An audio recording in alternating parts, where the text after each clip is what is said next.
Yes, yes. My sincerest apologies for that. I don't really know what happened, but with technology, these things can happen. And how fitting for the this topic of discussion, which is being more compassionate on yourself when these type of things do happen. It's just important that you just roll with the punches and understand that sometimes technology can let you down. So I was just mentioning that when we are compassionate in our journey of entrepreneurship, it allows us the space to make mistakes. It allows us the space to learn from our mistakes. It allows us the space to adjust and to adapt in cases where you've gotten things wrong. I'm thinking about a specific example recently that I've discovered in my business, especially when it comes to social media. I've realized that along the way, I changed the strategy that was not yielding me as much of a response as what I used to get. And I realized that somewhere down the way, I kind of lost my focus and started going too much with the trends and too much with what is happening out there. And I suppose, especially when it comes to social media strategy in your business, as much as trends are important, it is important that you don't follow the trends so much that it begins to get you to digress from your business. And this is what had happened with me. And there's a lesson that I had to learn. I had to be compassionate on myself and say, even though it has cost me money, even though it has cost me time, even though it had even created confusion, even with some of my potential clients, I need to take my lessons and then apply them for going forward. And I find this to be true that people who don't apply compassion on themselves in their journey of entrepreneurship, in their leadership, in their parenting, and in their life in general, tend to also not extend that compassion to other people. So the truth of the matter is that all of us treat ourselves according to the way, or treat others according to the way we treat ourselves. It's almost like in line with that one of those great commandments that says, treat others as you'd have them treat you. Be unto others as you'd have them be unto you. And it's very difficult that if you are hard on yourself to take it easy on other people, although sometimes it can happen so that as a way, I suppose, of relief, you can then be lighter on other people because you're harder on yourself. That also is not very helpful because when you are too hard constantly on yourself, then you don't allow yourself that space to grow. And I think also it stifles your creativity because you create that pressure. It is hard many times to be creative, to be innovative, and to be able to see where you're going wrong when your focus is only on the mistakes all the time, on what you're not doing right all the time, on what you should be doing that you're not doing all the time. Part of compassion is to be able to say, these are the things that I'm doing right. It is to be able to celebrate those small wins. It is to be able to celebrate those small steps of progress that you're making along the way. It is also to do the same. If you're working with other people, let's say that you've got a team, it is also for you to extend that same courtesy to your team and say, guys, okay, we wanted to, let's say, talking about sales, we wanted to make 10 sales today. We've made seven. Seven is better than four, six, and six is better than three, and so on and so on. And then sitting down and saying, okay, in terms of what we did right today, what did we do right? What did we do great? What can we improve upon? How long do we have to improve? What do we need to improve on? And asking those questions as a way of, again, giving yourself an opportunity to learn rather than we've made a mistake, we have failed, we have not done what we're supposed to do, we should do better than this, and just driving yourself on constantly punishing yourself, on constantly being dissatisfied with your performance. Because if you think about it, dissatisfaction or discontentment with your performance is a negative emotion. Unless that energy of negativity is converted into positivity in a form of, again, lessons and adapting and adjusting to what you need to get done, then it can weigh you down. It can weigh you down. I can't remember which CEO it was, but I remember one of these tech CEOs recently said that they have an incentive in their company now where actually they are rewarding people who are trying and who are making mistakes.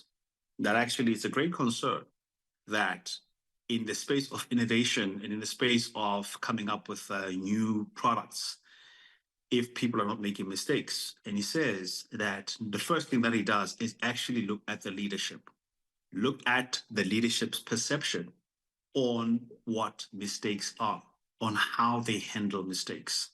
And if they're hard on mistakes, then oftentimes either they're going to put them through some kind of a training in personal development in terms of teaching them a growth mindset, teaching them compassion.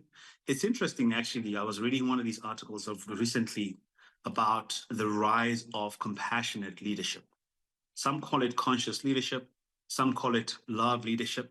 We know somewhere in the 2000s as well, there was this whole thing of servant leadership. All of those are saying that it is important for us these days in leadership, in entrepreneurship, in our parenting, in whatever sphere of society that we're part of, that we be compassionate on ourselves and compassionate on other people. And this is honestly what I'm thinking about. Let me just share with you a few other thoughts that I have on this topic, and then we'll just land it. Here are some questions for you.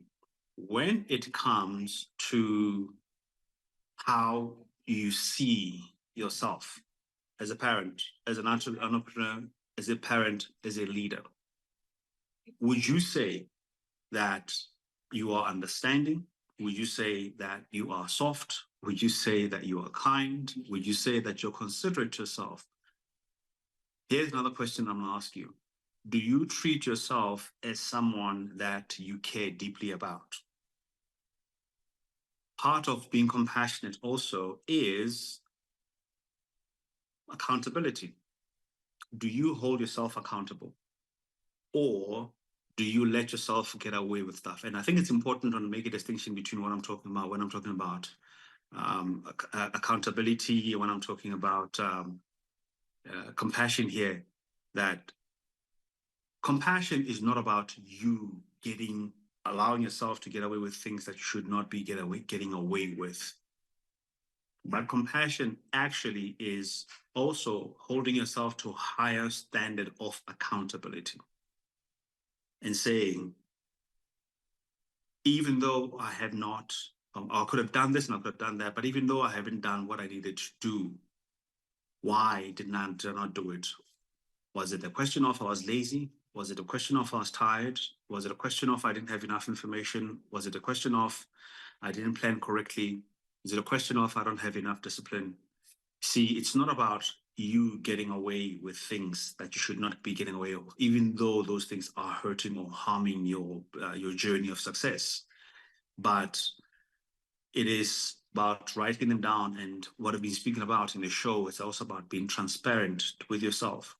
And the reason why we use the word transparency rather than the word vulnerability is because transparency takes away that judgment.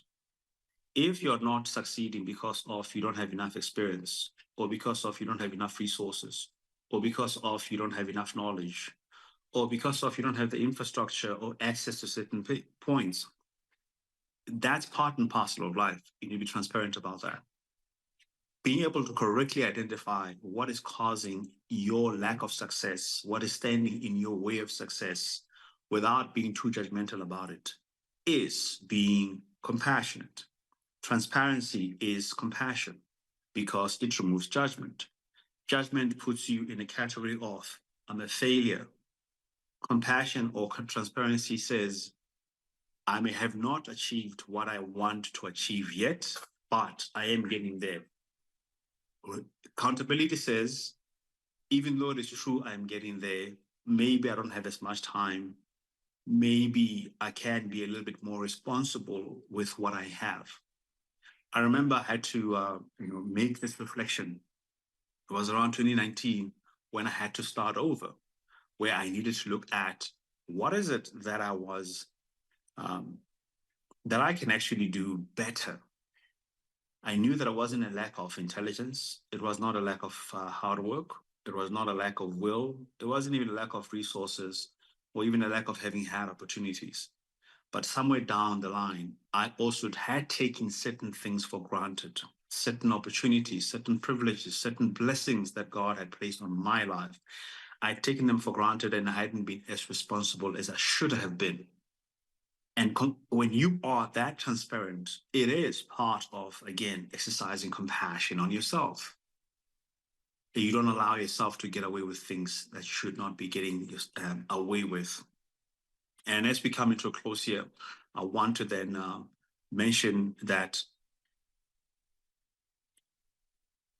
in a world where there is so much pressure for perfection, there's also a rise in judgment. There's also a rise in false expectations, unrealistic expectations, rather.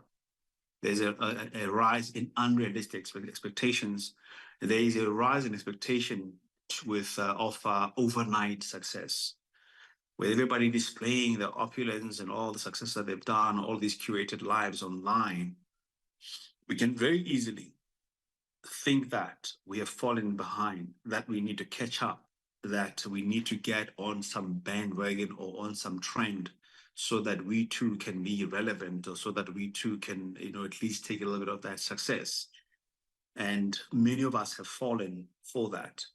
And unfortunately, what it is translated to in terms of research that is coming out on social media is that they obviously puts a strain on mental health, that children, especially teenagers, are under tremendous amount of mental pressure. Interesting enough, also, that women between the ages of 35 and 50, 55 are also under tremendous amount of pressure. There seems to be that culture of comparison, where instead of being grateful and counting your blessings in terms of what you've got, there is a disdain, discontentment about what people have. When they compare the bleaches on their faces with the perfectly curated Photoshop images on Instagram and all of these platforms. But when you move on from that vain aspect, but going to something more serious, like, for example, family and business success and leadership and positions of power and all of that, that's where people start to really be down on themselves, start to go down on themselves, that they are spending so much time scrolling aimlessly, just browsing through these images just to, get that dopamine effect, because they're feeling a little bit distressed, even to the point of being depressed. And the reason why that is the case is because, again, when you are comparing yourself with other people and other ideologies, or some idea of where you're supposed to be in life, it's very hard then to be compassionate on yourself. You can actually feel like a victim.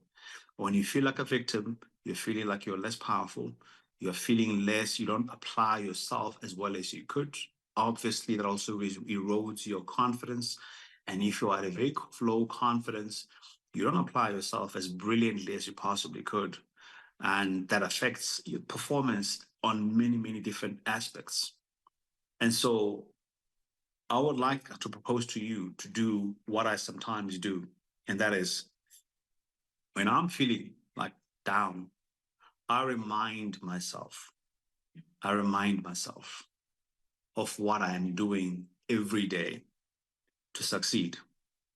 Because you need to give yourself credit for the efforts that you're making.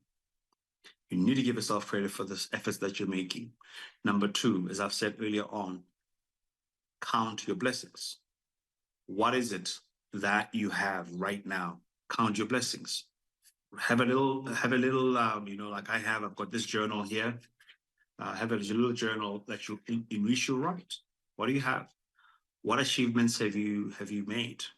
How much progress have you made towards your goal? Okay, and then of course the next part is improvement. What skill do you still have? Do you need to have? Which places do you need to place yourself in?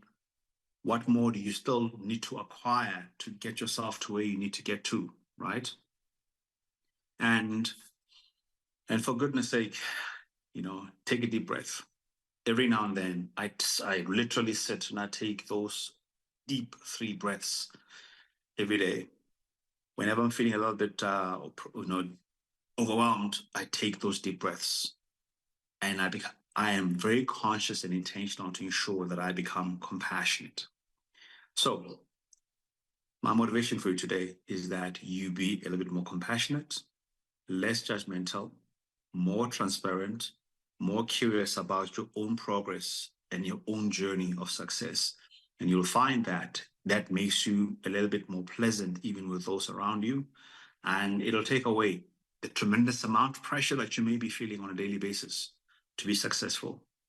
Hopefully, this was helpful for you. And hopefully, even as so many things are happening in the world, you can take some time to be compassionate with yourself and to be compassionate with others. My name is Jabu Zwane. Thank you so much for tuning into Monday Motivation this evening. Enjoy the rest of your programming.